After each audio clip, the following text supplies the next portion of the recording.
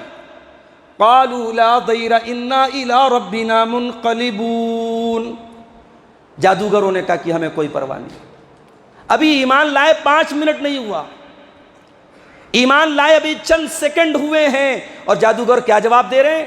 فرعون جان سے مارنے کی دھمکی دے رہا ہو، جادوگر کیا کہہ رہے ہیں؟ لا ضیرہ، ہمیں کوئی پرواہ نہیں، انا الی ربنا منقلبون، ہمیں تو پلٹ کے اپنے رب کے پاس جانا ہے، انا نطمع ان یغفر لنا ربنا خطایانا ان کنا اول المؤمنین۔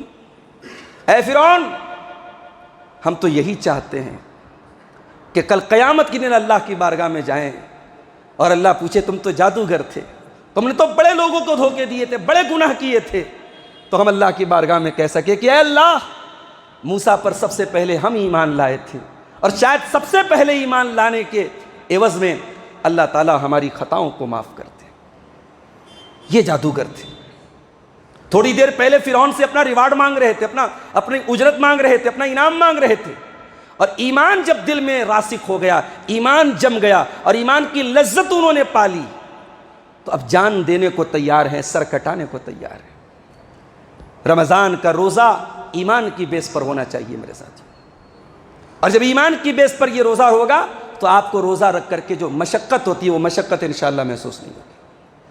جس 1 گھنٹے کی تراویح میں ہمارے ہاتھ پیر ڈھیلے پڑ جاتے ہیں، ہمیں بھاری گزرنے لگتا ہے، انشاءاللہ وہ بھاری نہیں گزرے گا، لذت ملے گی عبادت کی۔ یہ 2 چیزیں اپنے اندر پیدا کرو، ایمان اور ثواب کی نیت۔ ہم 1 گھنٹہ تراویح کی نماز پڑھتے ہیں نا، 1 گھنٹہ تراویح کی نماز کا ثواب کیا ہے؟ اللہ کے پیارے نبی فرماتے ہیں من قام مع الامام حتی ینصرف کتب له قیام لیلۃ، جو امام کے ساتھ رمضان میں قیام کرتا ہے، تراویح پڑھتا ہے، یہاں تک کہ امام پوری نماز پڑھ لے، سلام پھیر دے، اس کو پوری رات قیام کرنے کا ثواب ملے گا۔ آپ نے امام کے ساتھ 1 گھنٹہ پڑھا تراویح، اور الحمدللہ ہمارے ہاں تو خواتین بھی آتی ہیں، لیکن ایک بات بڑی معذرت کے ساتھ عرض کروں گا اپنی ماؤں بہنوں سے، آپ کا جذبہ قابل تعریف ہے، آپ کا شوق قابل تعریف ہے، آپ مسجد میں آئیں، آپ کے لیے انتظام ہوتا ہے ہماری مساجد میں، مگر ایک بات کا خیال رکھیں، جو ایک اسلامی پردہ ہے، جو اسلامی کنڈیشنز ہیں، جو اسلامی شرائط ہیں، ان کی ادائیگی کے ساتھ آپ مسجد میں آئیں۔ ایک عورت جب مسجد میں نماز پڑھنے کے لیے جائے، اللہ کے رسول نے فرمایا اگر خوشبو لگا کے نکلتی ہے تو اس کی نماز قبول نہیں ہوگی۔ انتہائی سمپل ڈریس میں، سادے کپڑے میں اور اسلامی پردے کے ساتھ خواتین آئیں اور آ کر کے خاموشی کے ساتھ نماز پڑھیں اور اپنے گھروں کو جائیں۔ یہ معمول بنا لیں، اپنی ماں بہنوں سے گزارش کروں گا۔ تراویح کا یہ ثواب ہے میرے ساتھی۔ اور جو روزہ ہے، اس مہینے کی سب سے اہم عبادت روزہ ہے۔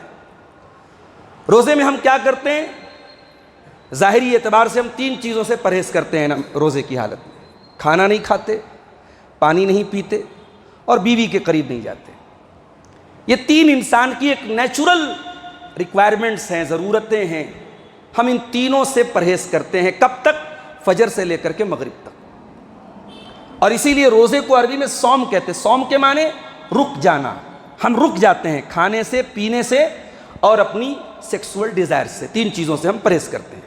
اب ایک بات پر غور کیجیے گا، آپ فجر کے ٹائم آپ نے کھانا کھایا، سحری کھائی، اس کے بعد گرمی کا موسم ہے، اس بار مارچ میں رمضان پڑ رہا ہے، دوپہر کا ٹائم ہو گیا، ظہر کا وقت آ گیا، آپ مسجد میں آئے، آپ نے وضو کیا۔ وضو کے لیے آپ نے کلی کرنے کے لیے چلو میں پانی ڈالا، پانی منہ کے اندر گیا، آپ کا حلق بالکل سوکھا ہوا ہے، صبح آپ نے 4 ساڑھے 4 بجے سحری کے ٹائم پانی پیا ہے، آپ کا جسم چاہتا ہے پانی، آپ کا حلق چاہتا ہے پانی، آپ کو پانی کی ضرورت ہے، مگر آپ کا اللہ چاہتا ہے کہ آپ پانی نہ پئیں۔ آپ کے روزے کا تقاضا ہے کہ آپ پانی نہ پئیں۔ پانی آپ کے حلق تک گیا، اس پانی کی چند بوندیں اگر حلق کے نیچے چلی جائیں، کون دیکھنے والا ہے؟ کوئی کیمرہ ہے جو ریکارڈ کر رہا ہے؟ کوئی کہہ سکتا ہے کہ آپ وہ پانی پی گئے؟ کوئی کہنے والا نہیں ہے۔ وہ کون سی طاقت ہے، وہ کون سی قوت ہے، وہ کون سا پاور ہے جو آپ کو پانی حلق کے اندر جانے کے باوجود اس کو حلق کے نیچے اترنے نہیں دیتا ہے؟ اسی کا نام تقویٰ ہے میرے پیارے ساتھی۔ اور یہ روزے کا سب سے بڑا مقصد ہے، روزہ ہمیں تقویٰ سکھاتا ہے۔ یا ایھا الذین آمنوا کتب علیکم الصیام کما کتب علی الذین من قبلکم لعلکم تتقون۔ اے ایمان والو، تم پر رمضان کے روزے فرض کیے گئے تاکہ تم متقی بن جاؤ، تقوی والے بن جاؤ، اللہ سے ڈرنے والے بن جاؤ، اللہ کی وجہ سے، اللہ کے حکم پر تم حرام چیزوں سے پرہیز کرنے والے بن جاؤ۔ اگر رمضان آپ کو تقوی نہ سکھا سکے تو معاف کیجئے، آپ نے رمضان کا مقصد ہی نہیں سمجھا۔ یہ 12-14 گھنٹے کی بھوک و پیاس یہ مقصد نہیں ہے روزے کا۔ دنیا کے بہت سارے لوگ اپنے اپنے مذہب کے اعتبار سے ورت رکھتے ہیں، بھوکے رہتے ہیں۔ اصل مقصد آپ کو بھوکا رکھنا نہیں ہے، اصل مقصد آپ کے دل میں اللہ کا تقوی پیدا کرنا، اللہ کا ڈر پیدا کرنا ہے۔ اور اگر روزہ رکھ کر کے بھی آپ بھوکے رہے، پیاسے رہے، مگر آپ نے اپنے جسم کی حفاظت نہیں کی، آپ کی آنکھیں حرام دیکھتی رہیں، آپ کی زبان سے گندی اور غلیظ باتیں نکلتی رہی، آپ کے کان بیہودہ باتوں کو سنتے رہے، آپ نے بھوک سے تو بچایا اپنے آپ کو، پیاس سے تو بچایا، لیکن اپنے اعضاء و جوارح کی، اپنے پارٹس آف باڈی کی حفاظت نہیں کی، تو آپ نے روزے کا مطلب نہیں سمجھا میرے پیارے ساتھی۔ اسی لیے اللہ کے پیارے نبی فرماتے ہیں من لم یدع قول الزور والعمل به فلیس للہ حاجۃ ان یدع طعامہ وشرابہ۔ جو انسان روزہ رکھ کر کے حرام چیزیں نہ چھوڑے، حرام باتیں نہ چھوڑے، غلط باتیں نہ چھوڑے، اللہ کو کوئی ضرورت نہیں کہ وہ کھانا چھوڑ دے، پانی چھوڑ دے۔ رمضان آپ کے بیہیویئرز کو چینج نہ کر سکے، آپ کے سلوک میں کوئی تبدیلی نہ کر سکے، روزے کی وجہ سے آپ کے اندر کوئی تبدیلی نہ آئے، تو روزہ نہیں سمجھا، روزے کا مطلب نہیں سمجھا ہم نے اور آپ نے۔ اچھا ایک بات یہ بتائیے، جب انسان بھوکا ہوتا ہے تو ایک نیچرل بات ہے کہ انسان کو غصہ جلدی آتا ہے، ٹیمپر زیادہ ہائی ہوتا ہے، بی پی بڑھ جاتا ہے، نیچرل بات ہے۔ ہونا تو یہ چاہیے تھا کہ آپ روزے کی حالت میں فجر کے ٹائم آپ نے سحری کھائی ہے، بھوکے ہیں آپ، شریعت آپ کو کوئی ڈسکاؤنٹ دے دیتی, کچھ چھوٹ دیتی کہ چلو بھائی تم روزہ ہو, 2-4 باتیں غصے میں کسی کو سنا دو, کوئی حرج کی بات نہیں. کبھی غصے میں منہ سے گالی نکل گئی تو چلو غصہ آ گیا, بھوکے تھے پیاسے تھے, نہیں. آپ روزے کی حالت میں ہیں, بھوکے ہیں, پیاسے ہیں, آپ کو غصہ زیادہ آنا چاہیے مگر آپ کو اور زیادہ کنٹرول کرنا ہے. اللہ کے پیارے نبی فرماتے ہیں, بخاری کی روایت ہے, اذا کان یوم صوم احدکم فلا یرفث ولا یسخب, جب تم میں سے کوئی روزے کی حالت میں ہو, نہ تو کوئی بیہودہ بات اپنے منہ سے نکالے, نہ شور و شرابہ کرے, نہ گالی گلوچ کرے. اگر کوئی اس سے لڑے, اگر اس سے کوئی گالی گلوچ کرے, فلیقل انی صائم, تو کہہ دے میں روزے کی حالت میں ہوں. روزے کو اپنی ڈھال بنا دو. میں ایکشن کا ری ایکشن نہیں دے سکتا, میں تیری بات کا جواب نہیں دے سکتا, بھائی میں روزے کی حالت. یہ ہے روزے کا مقصد. روزہ آپ کے بیہیویئر کو چینج کرتا ہے. روزہ آپ کو سیلف کنٹرول سکھاتا ہے, اپنے ایموشنز کو کیسے کنٹرول کیا جائے, اپنے جذبات کو کیسے کنٹرول کیا جائے. روزہ یہ سبق دیتا ہے میرے پیارے ساتھی. اور یہاں ایک بات اور نوٹ کر لیجیے, جس طریقے سے رمضان میں نیکیوں کا ثواب بڑھ جاتا ہے, اسی طریقے سے گناہوں کی سزا بھی بڑھ جاتی ہے. اور یہ شریعت کا ایک عام اصول ہے کہ فضیلت والی جگہوں پر اور فضیلت والے ایام میں جس طریقے سے نیکی کا ثواب بڑھ جاتا ہے, اسی طریقے سے گناہوں کی سزا بھی بڑھ جاتی ہے. مثال کے طور پہ چوری کرنا بہت غلط کام ہے, مسجد کے اندر چوری کرنا زیادہ بڑا گناہ ہے. کسی غیر محرم عورت کو دیکھنا گناہ ہے, لیکن آپ حرم میں خانہ کعبہ کا طواف کرتے وقت بھی اگر آپ کی نگاہیں اس عمل سے باز نہیں آ رہی ہیں تو یہ بہت بڑی محرومی اور بدنصیبی کی بات ہے. اس کی سزا اللہ کے یہاں زیادہ ہے. اور آپ کو شاید معلوم نہ ہو کہ حرم مکی کے اندر ہزاروں کیمرے لگے ہوئے ہیں. اور ابھی میں نے ایک ویڈیو میں دیکھا کہ اگر آپ طواف کے دوران کسی خاتون کو بار بار اگر اس کی طرف دیکھیں گے, اور کیمرے میں یہ بات, چونکہ کیمرہ بھی لگا ہے اور کیمرے کو کنٹرول کرنے والے وہاں بہت سارے جو سعودی آرمی کے اور سعودی پولیس کے جو ورکرز ہیں وہ اس پر نظر رکھتے ہیں, تو باقاعدہ ان کے یہاں سسٹم ہے کہ اگر وہ کیچ کر لیا انہوں نے کہ بار بار آپ کے خاتون کی طرف دیکھ رہے ہیں, تو پھر وہ اریسٹ کر لیں گے اور آپ سے سوال کیا جائے گا. اور میرے علم میں ایک کیس آیا, ایک ایسا آدمی جو ایجڈ 50 کے اوپر کا آدمی تھا, وہ بار بار ایک عورت کو ٹچ کرنے حرم میں طواف کے دوران. اس لیے میں کہتا ہوں اللہ کا ڈر جب دل سے نکل جائے تو کون سا مہینہ ہے, کون سی جگہ ہے, کون سا مقام ہے, انسان اس بات کی پرواہ نہیں کرتا. یہ گندے کام کرنے والے حرم میں بھی گندے کام کرتے ہیں, شراب پینے والے رمضان میں بھی شراب پیتے ہیں. تو میرے بھائیوں, رمضان کی قدر کرو, رمضان کی قدر کرو. رمضان آ رہا ہے, اگر اب تک کی زندگی گناہوں میں گزری ہے تو کم سے کم کوشش یہ کرو کہ رمضان میں ہم ان گناہوں سے اپنے آپ کی حفاظت کریں. سال کے 11 مہینے بہت زیادہ موبائل سے آپ جڑے ہوئے ہیں, سوشل میڈیا پر فضول چیزیں دیکھنے سے اپنے آپ کو نہیں بچا پا رہے. کم سے کم اس 1 مہینے موبائل کو تھوڑا آرام دے دو بھائی. اس 1 مہینے کو قرآن کو ٹائم دو, یہ قرآن کا مہینہ ہے. امام مالک رحمۃ اللہ علیہ حدیث کے امام ہیں, ساری زندگی حدیث پڑھتے پڑھاتے رہے, لیکن ان کی سوانے میں لکھا ہے جب رمضان کا مہینہ آتا تھا امام مالک رحمۃ اللہ علیہ اپنے اسٹوڈنٹ سے کہہ دیتے تھے کہ ہمارا درس بند رہے گا, حدیث کا درس بند کر دیتے تھے, اور سارا مہینہ قرآن کی تلاوت, قرآن پر غور, قرآن پر تدبر کرتے تھے. امام سفیان ثوری رحمۃ اللہ علیہ کہا کرتے تھے جب رمضان کا مہینہ آتا تھا کہتے تھے انما ہوا قراءۃ القرآن و اطعام الطعام. رمضان 2 چیزوں کا مہینہ ہے, لوگوں کو کھانا کھلانے کا مہینہ ہے اور قرآن پڑھنے کا مہینہ ہے. یہ اس امت کے بہترین لوگ تھے, یہ اس امت کے اعلیٰ لوگ تھے, ہمارے اسلاف تھے. ان کی زندگی رمضان میں قرآن میں گزر ہوتی تھی, قرآن میں بسر ہوتی تھی میرے ساتھ.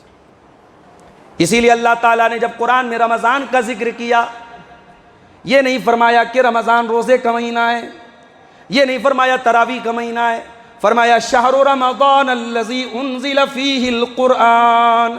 رمضان کا مہینہ وہ مہینہ ہے جس میں قرآن اتارا گیا. ہدی للناس, یہ قرآن ساری انسانیت کے لیے ہدایت ہے, ساری انسانیت کے لیے گائیڈنس کا کام کرتا ہے. ہدی للناس, یہ انسانیت کی ہدایت کی کتاب ہے. بینات من الہدی والفرقان, اس کی آیتیں حق بات کو کھول کھول کر کے بیان کر دیتی ہیں.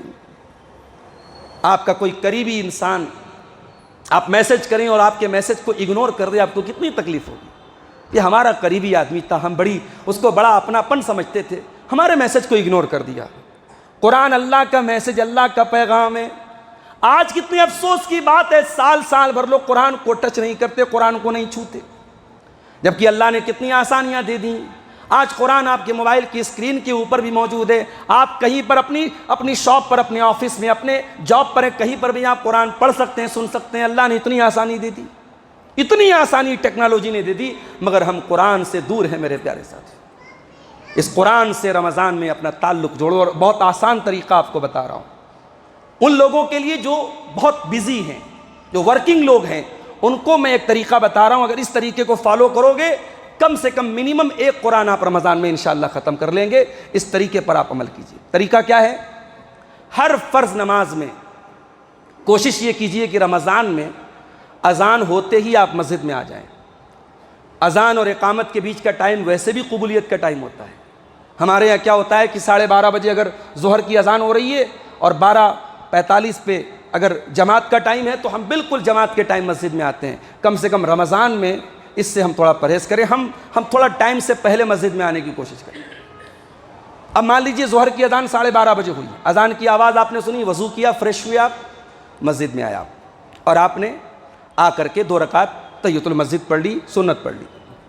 اب آپ بیٹھ جائیے، اور جو ہمارے ہاں وہ قرآن ہوتا ہے جس کو حافظی قرآن بولتے ہیں، 15 لائن والا قرآن، اس میں سے ہمارے بچے حفظ کرتے ہیں، جو آیت پر شروع ہوتا ہے آیت پر ختم ہوتا ہے۔ اس قرآن سے آپ صرف 2 پیج نماز کے پہلے پڑھ، 2 پیج پڑھنے میں 5 منٹ آپ کو لگے گا، 5 منٹ میں آپ نے 2 پیج پڑھ لیا۔ اس کے بعد آپ نے ظہر کی نماز پڑھ لی، ظہر کے بعد 2 رکعت سنت پڑھ لی۔ اب پھر قرآن اٹھائیے، قرآن نہیں ہے موبائل پہ کھول لیجئے، حافظی قرآن کا ایپ آتا ہے گوگل پلے اسٹور پہ، 2 پیج اور پڑھ لیجئے۔ ایک نماز کے ٹائم 4 پیج آپ کو پڑھنا ہے، اور اس طریقے سے ہر نماز کے ٹائم آپ کریں گے تو حافظی قرآن میں ایک پارے میں 20 پیج ہوتے ہیں۔ اس طریقے سے آپ ڈیلی ایک پارہ بہت آسانی سے پڑھ سکتے ہیں، اور اس کے لیے آپ کو کوئی ایکسٹرا ٹائم نہیں نکالنا ہے۔ آپ اپنے بزی شیڈیول کے باوجود کم سے کم منیمم ایک قرآن پورا کر سکتے ہیں رمضان کے مہینے میں۔ یہ کام ہمیں کرنا چاہیے میرے ساتھیوں۔ یاد رکھو، جب آپ روزہ رکھ کر اور قرآن پڑھ کے اللہ سے دعا کرو گے، اس دعا کی بات ہی الگ ہوگی، اس دعا کی قبولیت کے چانسز بڑھ جائیں گے۔ اور ویسے بھی رمضان دعا کا مہینہ ہے۔ رمضان کا ذکر جہاں اللہ نے قرآن کے دوسرے پارے میں کیا، روزے کا ذکر کیا، وہیں پر اللہ تعالیٰ نے دعا کا ذکر کیا۔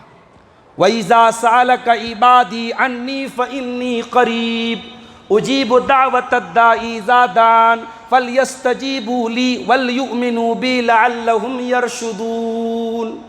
اے میرے نبی، جب آپ سے لوگ پوچھیں کہ اللہ کہاں ہے، انہیں بتا دو اللہ قریب ہے، اور میں اپنے بندوں کی دعا سنتا ہوں، قبول کرتا ہوں، شرط یہ ہے کہ میرے بندے میری بات مانیں اور میرے اوپر ایمان رکھیں۔ اللہ کے پیارے نبی صلی اللہ علیہ وسلم فرماتے ہیں، ثلاث دعوات لا ترد، 3 لوگوں کی دعا رد نہیں ہوتی، 3 لوگوں کی دعا لوٹائی نہیں جاتی۔ دعوت الوالد لولدہ، باپ کی دعا اپنی اولاد کے حق میں، باپ کی دعا حاصل کرو۔ باپ جب تک زندہ ہے، باپ سے اپنے حق میں دعا کرا لو۔ انتظار نہ کرو کہ باپ مر جائے گا تو باپ کی طرف سے مسجد بنوا دیں گے۔ آج یہ ہو رہا ہے نا، ماں مر گئی تو ماں کی طرف سے مسجد بنوا رہے ہیں، مدرسہ بنوا رہے ہیں، کنواں کھدوا رہے ہیں، ٹیوب ویل لگوا رہے ہیں۔ ارے ماں زندہ تھی تو ایک ایک چیز کے لیے ترسا کے رکھا تھا تم نے، باپ زندہ تھا تو 10-10 روپے کی دوا کے لیے تم نے ترسا کے رکھا تھا، اور آج باپ کے مرنے کے بعد اس کے ایصال ثواب کے لیے یہ کر دیا وہ کر دیا۔ نہیں، باپ سے زندگی میں دعائیں لے لو، اور تجربہ، میں اپنا تجربہ بتا رہا ہوں، جنہوں نے اپنے باپ کی زندگی میں خدمت کی ہے، اپنے ماں کی خدمت کی ہے اور ان کی دعائیں زندگی میں لی ہے، ان دعاؤں کا اثر ساری زندگی ان کو ملتا رہا ہے، اس کا فائدہ ملتا رہا ہے۔ والدین کی دعا اولاد کے حق میں جلدی قبول ہوتی ہے۔ وَدَعْوَةُ الصَّائِمِ، اور روزے دار کی دعا اللہ لوٹاتا نہیں۔ بندہ بھوکا ہے، بندہ پیاسا ہے، بندے کا حلق خالی ہے، اور بندہ اللہ کے سامنے ہاتھ پھیلاتا ہے، اس پوزیشن میں جب بندہ دعا کرتا ہے اللہ ضرور دعا قبول کرتا ہے۔ وَدَعْوَةُ الْمُسَافِرِ، اور مسافر کی دعا بھی اللہ تعالیٰ رد نہیں کرتا، اللہ تعالیٰ نہیں لوٹاتا۔ تو رمضان میں کثرت سے دعا کرو، اور ہو سکے تو قرآن کی تلاوت کر کے دعا کرو۔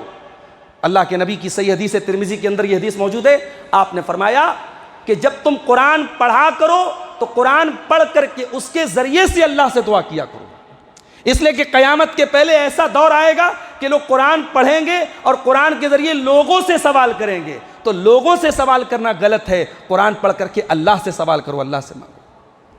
تو رمضان کو دعا کا مہینہ بنا لو میرے ساتھ۔ رمضان میں ایک کام ہمیں اور کرنا ہے، وقت کم ہے، خطبہ کا وقت ختم ہو رہا ہے، ایک کام ہمیں اور کرنا ہے، رمضان کو اپنی زندگی میں پازیٹیو چینجز کا مہینہ بنانا ہے۔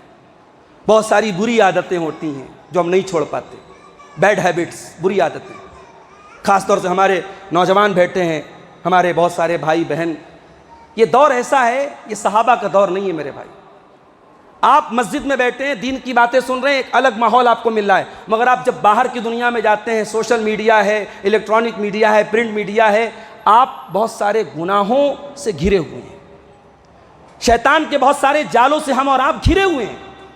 تو ہو سکتا ہے بہت ساری بری عادتوں پر ہم کنٹرول نہ پا سکتے ہوں، اپنی بہت ساری بری عادتوں کو ہم بدل نہ پا رہے ہوں۔ رمضان کو اپنی بیڈ ہیبٹس کو چینج کرنے کا مہینہ بنائیے۔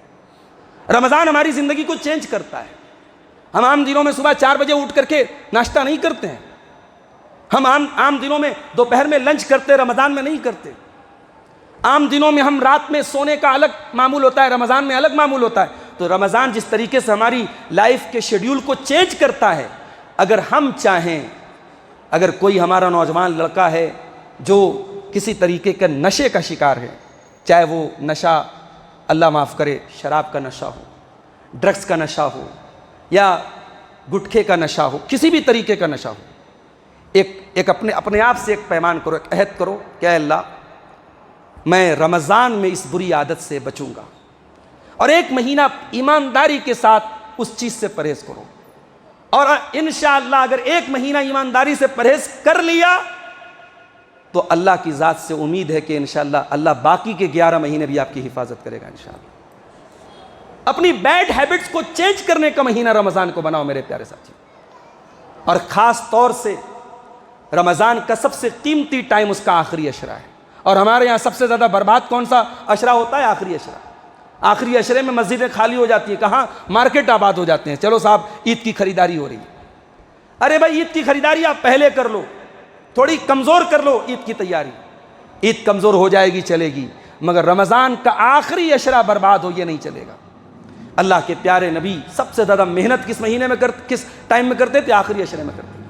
حضرت عائشہ کہتی ہے جب رمضان کا آخری عشرہ آتا تھا اللہ کے نبی رات بھر جاگتے تھے، اپنے گھر والوں کو جگاتے تھے، اپنی کمر کس لیتے تھے، اور اعتکاف بھی اسی آخری عشرے میں آپ سسم کرتے تھے۔ رمضان کے مہینے میں میرے ساتھیوں جب ہم بھوکے رہتے ہیں، اور ہر انسان چاہے وہ غریب ہو امیر ہو اس کو روزہ رکھ کر کے بھوکا رہنا ہے، یہ بھوکے رہنے کی تکلیف جب ہم محسوس کرتے ہیں تو ہمیں ان لوگوں کے درد کا احساس ہوتا ہے جو اس لیے بھوکے رہتے ہیں کہ ان کے پاس کھانے کو کچھ نہیں۔ اسی دنیا میں ایک ملک ہے فلسطین، اور اسی فلسطین کا ایک شہر ہے شہر غازہ، جہاں اتنی تباہی مچائی گئی ہے کہ جب ہیلی کاپٹر سے امدادی چیزیں اور فوڈ کے پیکٹ فوڈ کٹ جب بانٹی جاتی ہے تو ان غریبوں کے چہرے کھل جاتے ہیں، ان کے چھوٹے چھوٹے بچے دوڑ پڑتے ہیں جن کے گھروں میں کئی دنوں کے بعد ان کو کھانا نصیب ہوتا ہے۔ ہم اور آپ تو اپنے اختیار سے بھوکے رہتے ہیں، ہمارے گھر میں کھانے کی کمی نہیں ہے، ہم تو اس لیے بھوکے کہ اللہ کا حکم ہے، مگر اس دنیا میں کروڑوں لوگ ایسے ہیں جو اس لیے بھوکے ہیں ان کے پاس کھانے کو کچھ نہیں ہے، صبح کو کھاتے ہیں تو شام کی کوئی گارنٹی نہیں ہے، جو گندا پانی پی کر کے اپنی پیاس بجھاتے ہیں، جو درختوں کے پتے چبا کر کے اپنی زندگی کو سروائیو کرتے ہیں، اور اس دنیا میں ایسے کروڑوں لوگ ہیں میرے پیارے ساتھی۔ رمضان کا مہینہ ان کمزوروں، ان غریبوں، ان بھوکوں کے درد کا احساس ہمیں دلاتا ہے۔ بھوک کیا چیز ہوتی ہے یہ احساس ہمیں رمضان کراتا ہے، اور اسی لیے رمضان میں ہم غریبوں کی کثرت سے مدد کریں۔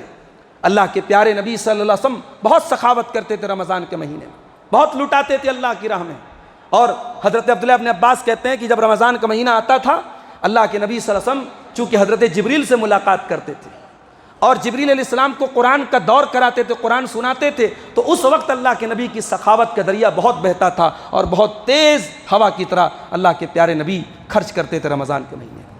تو ایک سبق یہ بھی رمضان کا ہم لے کر کے جائیں کہ ہم رمضان کے اس مبارک مہینے میں ہم اللہ کی راہ میں کثرت سے خرچ کریں، جو بھی نیکی کے مواقع ہیں ہم تلاش کریں اور آگے بڑھ کر کے وہاں ہم خرچ کریں۔ اور آخر میں یہ کہوں گا میرے ساتھیوں، رمضان کا یہ مبارک مہینہ جو کل سے انشاءاللہ یا پرسوں سے سایہ فغن ہونے والا ہے، یہ ہمیں اخلاص کا بھی درس دیتا ہے۔ آپ روزہ رکھتے ہیں، اللہ کے لیے رکھتے ہیں، دنیا میں کسی کو نہیں معلوم کہ آپ روزہ ہیں کہ نہیں، اللہ کو معلوم۔ رمضان ہمیں یہ سبق دیتا ہے کہ نیکیاں بٹوین اس اینڈ اللہ، ہمارے اور اللہ کے بیچ میں ہونی چاہیے۔ نیکیاں دکھاوے کے لیے نہیں ہونی چاہیے، اللہ کے لیے، خالص اللہ کے لیے۔ اس لیے روزے کے بارے میں اللہ کے نبی فرماتے ہیں کہ اللہ تعالیٰ کہتا ہے روزہ میرے لیے ہے اور میں ہی اس کا بدلہ دوں گا۔ اور روزہ اتنی بڑی عبادت ہے کہ روزے دار کے لیے الگ سے جنت میں ایک گیٹ ہوگا، جس گیٹ کا نام ریان ہوگا۔ ہمیں سے بہت سارے لوگ رمضان میں روزہ تو رکھتے ہیں مگر نمازوں کے معاملے میں تھوڑی ڈھیلائی کرتے ہیں۔ خاص طور سے فجر کی نماز میں کیا کرتے ہیں، سحری کر لیے، اذان کی آواز سنیں، گھر میں ہی سوچے اب مسجد میں جائیں گے بہت ٹائم لگ جائے گا، گھر میں ہی فٹافٹ 2 رکعت سنت پڑھے، 2 رکعت فرض پڑھے، سو گئے۔ اگر یہ ہم کر رہے ہیں تو یہ بہت غلط کام کر رہے ہیں۔ یہ بات یاد رکھیں کہ اسلام کے 5 ارکان میں بائی آرڈر پہلے نماز ہے، بعد میں روزہ ہے۔ اسلام میں پہلے نماز کی اہمیت ہے، بعد میں روزے کا نمبر ہے۔ آپ روزہ اتنے اہتمام سے رکھ رہے ہیں اور نماز آپ گھر میں پڑھ رہے ہیں یا نہیں پڑھ رہے ہیں تو آپ نے روزے کا مقصد پورا نہیں کیا میرے ساتھ۔ اس لیے ہر نماز جماعت کے ساتھ، مارکیٹ میں ہو، بازار میں ہو، اپنے محلے میں جہاں پر بھی آپ ہوں، جماعت سے نماز پڑھیے۔ بہت مجبوری میں، کسی مجبوری کی وجہ سے ہی جماعت کو چھوڑنا ہے، اور یہ کوئی مجبوری نہیں کہ آپ سحری کر کے گھر میں بیٹھ جائیں۔ اس لیے فجر کی نماز میں بھی آپ جماعت کے ساتھ شامل ہوں۔ یہ چند باتیں رمضان کے استقبال کے تعلق سے آپ کے سامنے رکھی ہیں۔ اللہ سے دعا کرتے ہیں رب العالمین ہمیں اس ماہ مبارک کی قدر کرنے کی توفیق عطا فرمائے، اس ماہ مبارک کا ہم سب کو حق ادا کرنے کی توفیق عطا فرمائے۔ رب العالمین ہمیں اس ماہ مبارک میں روزہ، تراویح، تلاوت، جو بھی نیکیاں ہیں اللہ تعالیٰ اخلاص کے ساتھ ہمیں انجام دینے کی توفیق عطا فرمائے۔ رب العالمین ہماری نیتوں میں اخلاص پیدا فرمائے۔ رب العالمین ہمیں دکھاوے سے، ریا و نمود سے اللہ ہم سب کی حفاظت فرمائے۔ اس مسجد کے ذمہ داروں نے مجھے بتایا کہ مسجد میں ابھی کافی کام باقی ہے اور ایک اچھی خاصی رقم جو ہے مسجد کے اوپر قرضہ بھی ہے۔ آپ تمام حضرات سے گزارش ہے، اللہ کے گھر کا معاملہ ہے اور آپ دیکھ ہی رہے ہیں کہ مسجد کا برابر کام چل رہا ہے۔ اس ماہ مبارک کی آمد ہے، آپ اس مسجد کے تعاون کے لیے بھی آپ آگے بڑھیں اور دل کھول کر کے آپ اللہ کے اس گھر میں حصہ لیں۔ اللہ تعالیٰ ہم سب کو اس کی بھی توفیق عطا فرمائے۔ ہمیں سے جو بیمار ہیں اللہ ان کو شفائے کاملہ عاجلہ عطا فرمائے، جو روزی روٹی سے پریشان ہیں اللہ ان کو رزق حلال عطا فرمائے، ان کی روزی روٹی میں برکت عطا فرمائے۔ اللہ اس ملک میں اور اس دنیا میں جہاں پر بھی ہمارے کلمہ گو بھائی ظلم و ستم کے شکار ہیں، مجبور ہیں، مظلوم ہیں، اللہ ان کی مدد فرمائے۔ اللہ ان میں سے جو بھوکے ہیں ان کے کھانے کا انتظام کر دے، ان میں سے جو بے گھر ہیں ان کی رہائش کا انتظام کر دے، ان میں سے جو لباس سے محروم ہیں اللہ ان کو بہترین لباس عطا فرما دے۔ رب العالمین ہمیں ایمان اور سلامتی کے ساتھ اس مہینے کو پورا کرنے کی توفیق عطا فرمائے۔ رب العالمین ہمارے وہ بھائی جو اس مہینے میں بیچارے اتنے مجبور ہیں، ان کے پاس افطار کا انتظام نہیں، ان کے پاس سحری کا انتظام نہیں، اے اللہ تو ان کے افطار اور سحری کا بہترین انتظام فرما دے۔ اے رب العالمین تو ہمارے مساجد کی حفاظت فرما، ہمارے مدارس کی حفاظت فرما، ہمارے دین کا کام کرنے والے تمام علماء کی حفاظت فرما، اور وہ ظالم جو ان مساجد کو برباد کرنا چاہتے ہیں، ان مدارس کو ختم کرنا چاہتے ہیں اور ان علماء پر ظلم و ستم کرنا چاہتے ہیں، اے اللہ تو ان ظالموں کی چالوں کو ناکام کر دے۔ رب العالمین اس ملک کی حفاظت فرما، اس ملک میں انسانیت اور امن اور چین کو قائم کر دے۔ رب العالمین جب تک تو دنیا میں زندہ رکھ، اسلام پر زندہ رکھ اور ہم سب کا خاتمہ ایمان پر ہو، آمین۔ وآخر دعوانا الحمد للہ رب العالمین۔